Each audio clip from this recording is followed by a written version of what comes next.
La encuadernación de las obras teatrales como fuente de información para el estudio de las estrategias comerciales en la España del siglo XIX. A lo largo del siglo XIX se publicaron en España varios miles de obras teatrales, muchas de ellas recogidas en colecciones denominadas galerías dramáticas.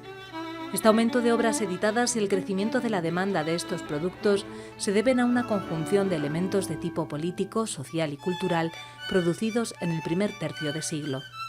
Los cambios en la fabricación del papel y en el proceso de impresión, un aumento de la alfabetización y una relajación en el control estatal sobre los textos impresos favorecieron la impresión rápida y barata de obras literarias y una mayor facilidad de difusión de estos documentos convertidos en producto comercial dirigido a un público muy amplio. Directamente relacionados con estos cambios, surgen en el segundo tercio del siglo XIX los primeros empresarios dedicados al mundo del libro que no eran impresores. Si en los primeros momentos los autores de obras teatrales afrontaban los costes de impresión de sus obras con el objetivo de vender los ejemplares y gestionar los derechos de representación, a medida que avanzan los años es posible identificar verdaderos editores que van creando un nuevo entramado comercial que estará en vigor hasta finales de siglo. Con un objetivo claramente comercial, seleccionaban obras consideradas relevantes para incorporarlas a su galería o colección. Compraban los derechos de propiedad a los autores, indicaban a la imprenta el formato que debía dar a los textos y finalmente comercializaban los ejemplares y el cobro de los derechos de representación. Un proceso que se inicia en torno a 1830 con figuras como Manuel Delgado y su hijo Manuel Pedro, Dámaso Aparicio, Pablo Avecilla, José de Solís y tantos otros, y que terminaría con la figura de Florencio Viscovich a finales del siglo XIX. Los textos teatrales que conforman las diferentes galerías dramáticas se comercializaron cubiertos con medio pliego de papel de color, con mucha frecuencia amarillo, aunque no de forma exclusiva, que se pegaba doblado sobre los cuadernillos en los que se había impreso la obra literaria. Pues este medio pliego de color con funciones de cubierta o encuadernación, a pesar de ser muy frágil, cumplía tres funciones fundamentales. La primera de todas era proteger a la obra a la que acompañaba. En segundo lugar, era dar uniformidad a la colección y que todas las obras publicadas dentro de la misma galería fueran reconocidas como una unidad. Y en tercer lugar, proporcionaba datos muy valiosos sobre el editor, los lugares donde podían comprarse las obras, tanto en Madrid como en las diferentes provincias, y en el interior encontramos datos sobre el catálogo de obras que poco a poco se van incorporando a la colección. Es, por tanto, una información primaria e inestimable para poder estudiar el mundo editorial del siglo XIX. La cubierta de cierre sigue ofreciendo datos sobre la empresa editora, al menos durante los primeros años de la existencia de cada galería. Algunos editores publican los puntos de venta en provincias y los descuentos que ofrecen a los compradores de colecciones completas o a quienes compren un número de ejemplares por importe de una determinada cantidad de reales. Siempre se menciona la sede de la empresa, punto de contacto para la gestión de derechos y para la compra de colecciones completas. En la cubierta de cierre, con frecuencia aparecen los puntos de venta en provincias. Si nos fijamos en diferentes galerías, podemos ver que, aunque la información sea la misma, la disposición y la cantidad de comisionados es muy diferente en cada una de ellas. A veces se describen los nombres y se detalla quién es el comisionado en cada ciudad, y otras veces simplemente se menciona que los responsables son todos los comisionados de la galería y es necesario tener otra información para poder concretar quiénes son. Si nos centramos en una galería y vamos a ver la evolución que podemos apreciar en las distintas cubiertas, pues vemos que la información, los descuentos, los datos del editor se mantienen estables, pero a medida que van aumentando las relaciones se va viendo cómo la lista tiene un número mayor de nombres y también de ciudades en las que está presente. Además, viendo el interés de la empresa por mantener un comisionado en determinadas ciudades, podemos ver cómo en un momento un determinado nombre está relleno, como es el caso de Zamora con su comisionado Pimentel, que en otro momento en la misma ciudad de Zamora se encuentra sin comisionado, eso sí, desconocemos la razón, pero que en un tercer ejemplo vuelve a aparecer relleno con un nombre distinto, en este caso Conde, que coincide con el comisionado de otras galerías y figura en sus puntos de venta con el mismo nombre.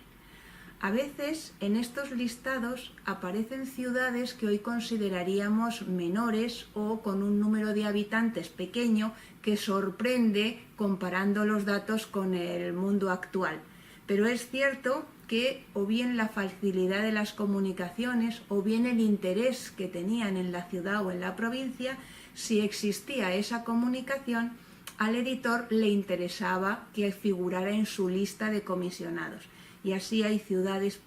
pues como Adra o Jerez de la Frontera, ciudades de medio tamaño,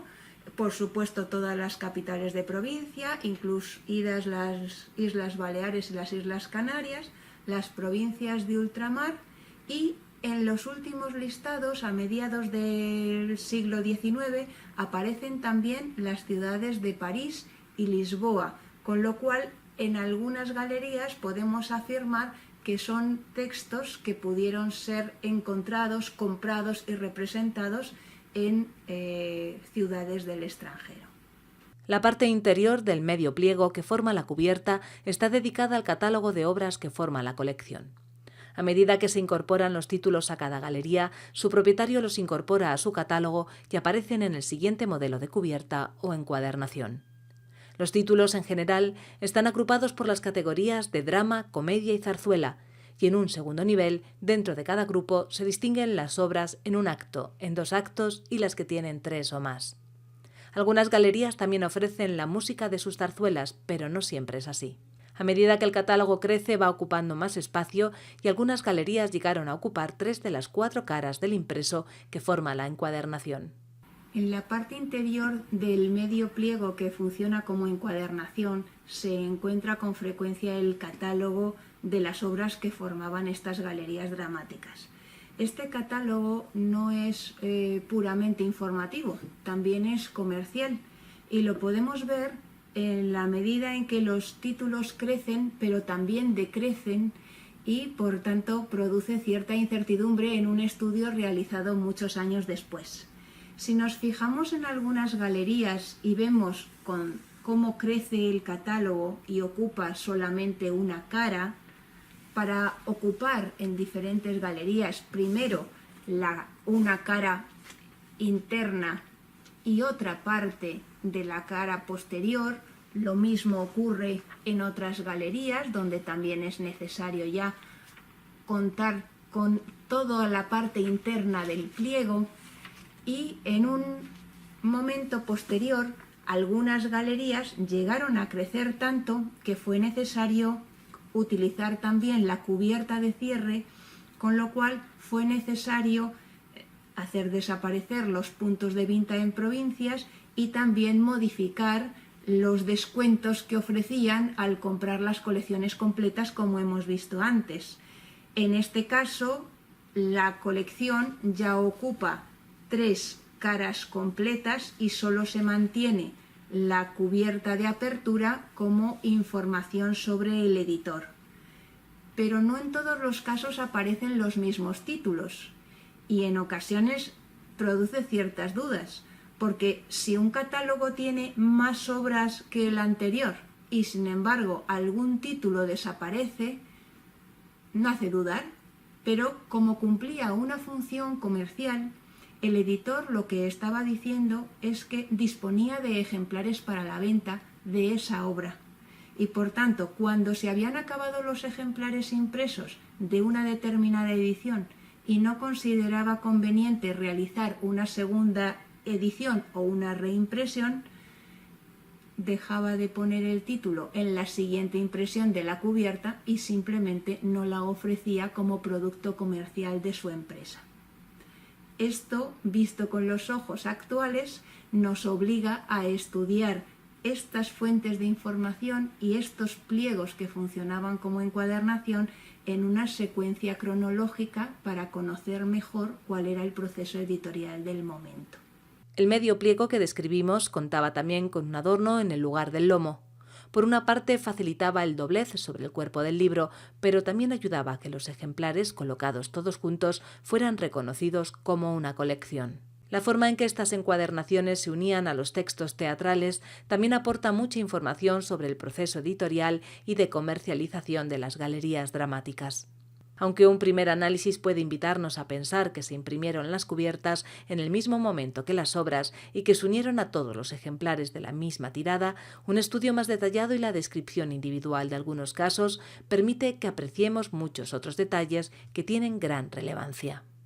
Si analizamos algunos casos especiales, veremos que la cubierta y alguna información adicional puede acompañar a textos impresos muchos años antes y darnos una información adicional sobre lo que era la edición. Por ejemplo, El sacristán de San Lorenzo, una obra de Agustín Azcona, tuvo una primera edición, tuvo mucho éxito, según informa en el texto que dirige al público en mayo de 1847, y el propio autor, que era el dueño de la edición y de la gestión de los derechos, está dispuesto a hacer una segunda edición, que es el ejemplar que tenemos delante.